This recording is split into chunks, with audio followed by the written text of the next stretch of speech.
Sa buong mundo, ito ang balita.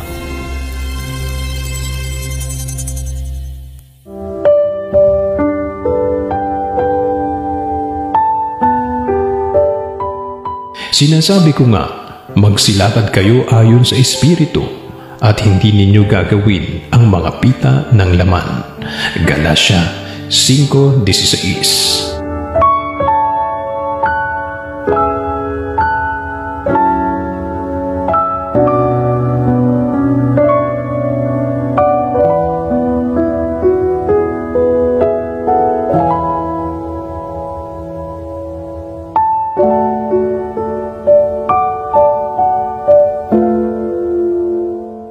Sa ngalan po ni Kuya Daniel Rason, ako si Bernard Danis. At dito sa UNTV, Diyos ang aming sandigan, serbisyo publiko ang aming kinahalagahan. Magandang tanghali.